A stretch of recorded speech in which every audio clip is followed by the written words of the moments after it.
Olá, meus irmãos, vamos para mais uma lição da nossa escola dominical. Hoje falando sobre o oitavo mandamento com base no nosso catecismo maior. Então vamos começar aqui. Na pergunta 140 diz assim: qual é o oitavo mandamento? E a resposta é: o oitavo mandamento é não furtarás. Este, portanto, é o mandamento que fala do roubo, do sequestro, da retirada ilícita da propriedade de alguém para a nossa própria propriedade. Aí na pergunta 141 encontramos assim: quais são os deveres exigidos no oitavo mandamento? Então vamos lá, vamos ver o que diz aqui o nosso catecismo maior. Os deveres exigidos no oitavo mandamento são a verdade, a fidelidade e a justiça nos contratos e no comércio entre homens, dando a cada um o que lhe é devido. Então, primeiro, devemos ser pessoas honestas em tudo e devemos, inclusive, estar dispostos a pagar o preço por isso. Não podemos, por lucro ou por medo de prejuízo, quebrar a nossa palavra. Devemos manter a nossa palavra, ser pessoas honestas em todo e qualquer contrato. A restituição de bens ilicitamente tirados de seus donos. Então, quando nós descobrimos que, talvez por um engano, alguma coisa, retiramos aquilo que não foi licitamente dado a nós, deve-se devolver à pessoa. Dar e emprestar livremente conforme as nossas forças e as necessidades de outrem. Então, aqui também fala que é dever, conforme o oitavo mandamento, nós emprestarmos e doarmos para as pessoas aquilo que elas necessitam. A moderação de nossos juízos, vontades e afetos em relação às riquezas deste mundo. Aqui fala sobre simplicidade. Então, o dever que temos no oitavo mandamento é ter uma vida simples. Não viver de consumismo, não viver de comprar, comprar, comprar. E como somos tentados nesta área, não é mesmo? Então, nós precisamos ter uma vida simples. Um cuidado e zelo providente em adquirir, guardar, usar e distribuir aquelas coisas que são necessárias e convenientes para o sustento da nossa natureza e que condizem com a nossa condição. Então, o que ele está dizendo aqui é que nós precisamos, obviamente, ter o necessário para a nossa vivência. E isso diz respeito ao contentamento no coração. Precisamos ter o nosso coração em contentamento quanto às nossas necessidades. O meio de vida lícito e a diligência no mesmo, a frugalidade, evitar demandas forenses desnecessárias e finanças ou outros compromissos semelhantes. Então, aqui fala que nós devemos ter uma vida simples, uma vida tranquila, evitando as questões judiciais. Devemos evitá-las ao máximo, não só em nosso favor, mas também quando entram contra nós. Por isso, temos que ter uma vida exemplar, ilibada, honesta, justa diante da sociedade. E um esforço por todos os modos justos e lícitos para adquirir, preservar e adiantar a riqueza e o estado exterior, tanto de outros como o nosso. Então é dever nosso também cuidar daquilo que Deus nos deu. Não podemos ser dissolutos, gastões, irresponsáveis. Não devemos ser, obviamente, avarentos, né? Não podemos ser pessoas gananciosas e avarentas. Não, isso é pecado, inclusive pecado moral. Mas nós devemos sim preservar com responsabilidade aquilo que Deus nos deu.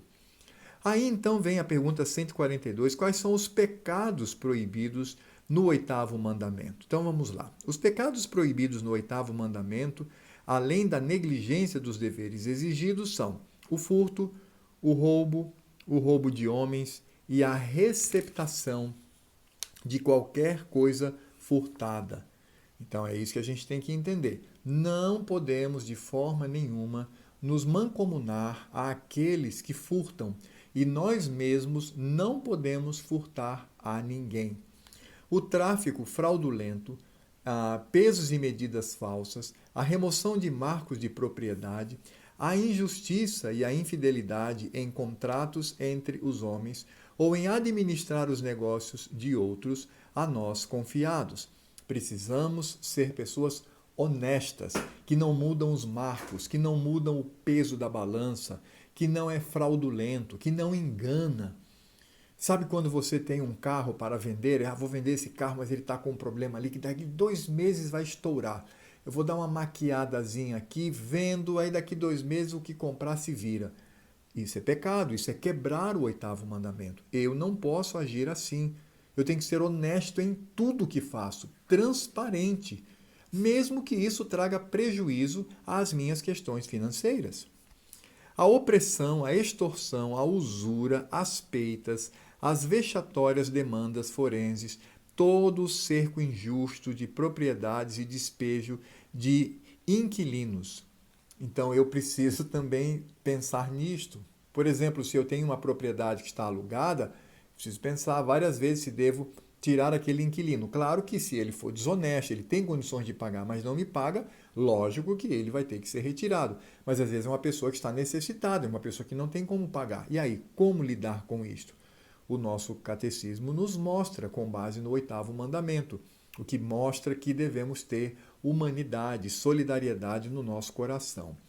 A acumulação de gêneros para encarecer o preço. Então, às vezes eu sou dono de uma empresa e aí percebo que tem um produto ali que eu posso ganhar dinheiro, fazer algumas manobras para poder ter um lucro maior, e aí então eu também estou quebrando o 8º mandamento.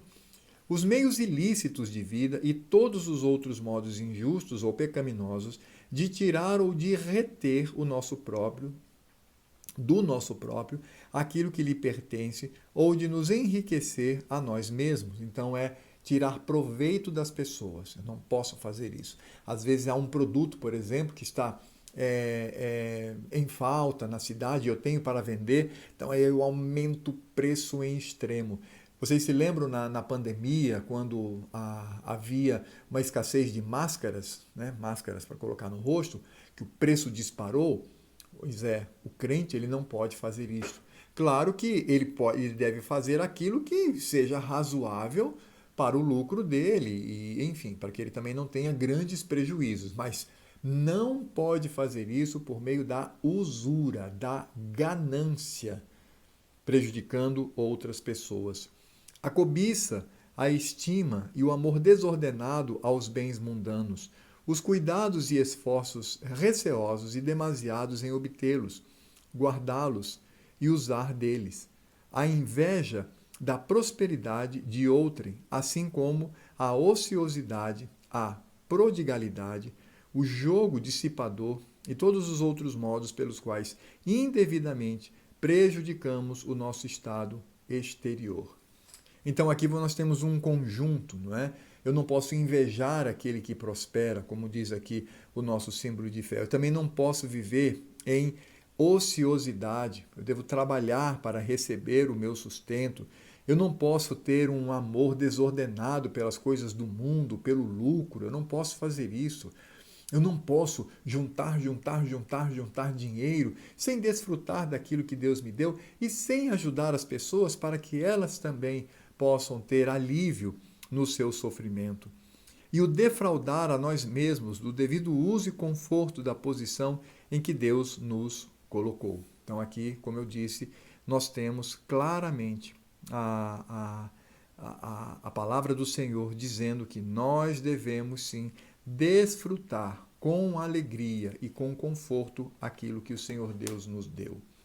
É importante dizer aqui, amados, que nós vivemos num sistema que se chama sistema capitalista, que é o sistema de mercado.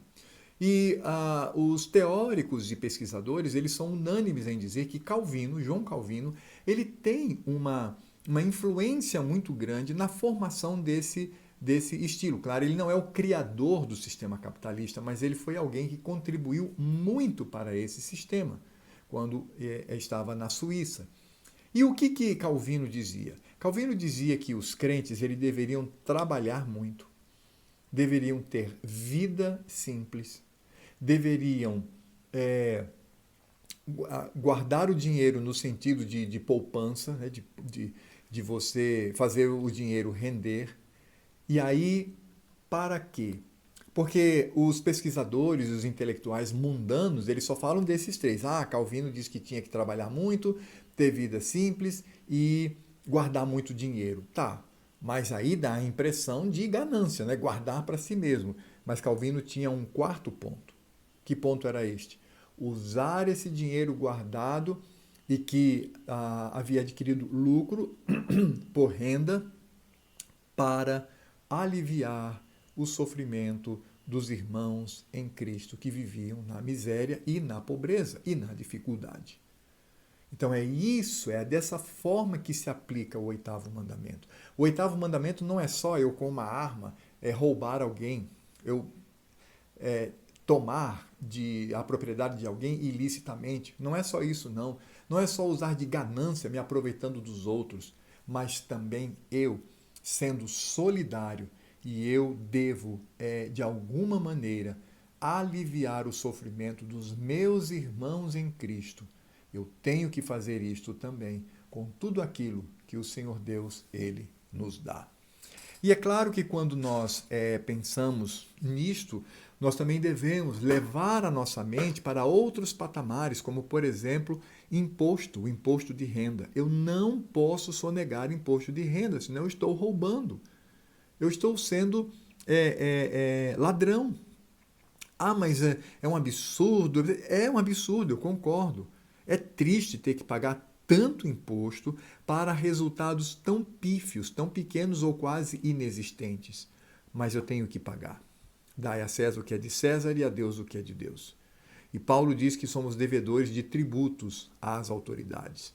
Então eu não posso sonegar impostos de jeito nenhum. Eu não posso fazer isso. Mas eu tenho que ser alguém honesto em tudo aquilo que faço. Ah, mas se eu pagar todos os impostos, eu vou quebrar. Bem, o que você prefere? Quebrar ou desonrar a Cristo? E é nessa perspectiva que nós devemos viver.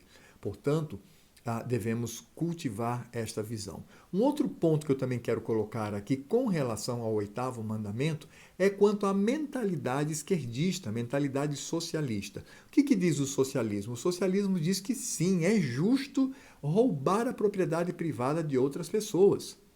Então você pode fazer isso pelo processo revolucionário, pelo processo da violência. Por isso que a gente tem aí os movimentos MST,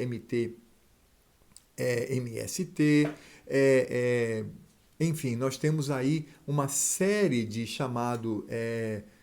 grupos sociais ou milícias sociais que trabalham nessa perspectiva. Temos também a questão do uso capião. O uso capião também é algo injusto. É injusto isto. Não pode. Outra coisa também, quando a nossa Constituição, que é uma Constituição socialista, diz que cada propriedade tem que cumprir a sua função social, senão ela pode ser tomada. Como assim? Não existe isto. Nós não podemos ter esse tipo de mentalidade, essa mentalidade de Robin Hood, né? Tirar dos ricos para dar para os pobres. Quem disse isso? Nada disso. Os ricos é que devem dar diretamente aos pobres. Devemos incentivá-los e pregar o evangelho para que isso se suceda. Mas dizer que eu posso retirar a propriedade privada de quem quer que seja, em nome de uma revolução, em nome de um bem maior, em nome de uma ética maior, de jeito nenhum. Por isso, essa mentalidade socialista, mentalidade comunista, até mesmo progressista em algumas demandas, elas são pecaminosas e elas confrontam e afrontam a lei do Senhor no oitavo mandamento. O oitavo mandamento, unido ao 10º mandamento, nós vamos ver isso lá no final, são os mandamentos que garantem a propriedade privada, a propriedade de cada um, como tê-las, como adquiri-las, como preservá-las e como usá-las para a glória do Senhor. É por isso que a Escritura Sagrada fala que as pessoas que querem ficar ricas, elas passam por flagelos, elas passam por dificuldades. E há um ponto muito interessante que nós devemos também nos lembrar, que é aquilo que está lá em Tiago, capítulo 5, quando ele vai falar também da posição dos ricos. E isso possui ligação direta com o oitavo mandamento. Diz assim: Atendei agora, ricos, chorai lamentando por causa das vossas desventuras que vos sobrevirão. as vossas riquezas estão corruptas e as vossas roupagens comidas de traça. O vosso ouro e a vossa prata foram gastos de ferrugens, e a sua ferrugem há de ser por testemunho contra vós mesmos, e há de devorar como o fogo as vossas carnes, tesouros acumulaste nos últimos dias. Eis que o salário dos trabalhadores que ceifam os vossos campos e que por vós foi retido com fraude está clamando, e os clamores dos ceifeiros penetraram até aos ouvidos do Senhor dos Exércitos. Tendes vivido regaladamente sobre a terra, tendes vivido nos prazeres, tendes engordado o vosso coração em dia de matança, tendes condenado e matado o justo, sem que ele vos faça resistência. Está vendo? Isso aqui é uma palavra muito dura contra aqueles gananciosos que de alguma forma exploram outras pessoas. Isto é quebrar o 8º mandamento. Por isso, estejamos muito atentos. Não podemos dissociar. Não, os meus negócios é de um lado, minha vida na igreja é outro. Não.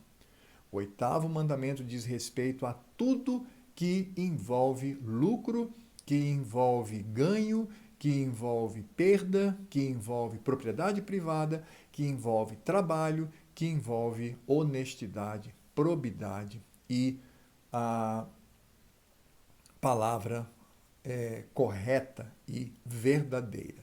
Por isso, devemos olhar para todas essas questões e todas elas estão inseridas no 8º mandamento. Bem, meus irmãos, essa é a nossa lição baseada no 8º mandamento, e na próxima semana, se o Senhor Deus quiser, trataremos sobre o 9º mandamento. Até lá!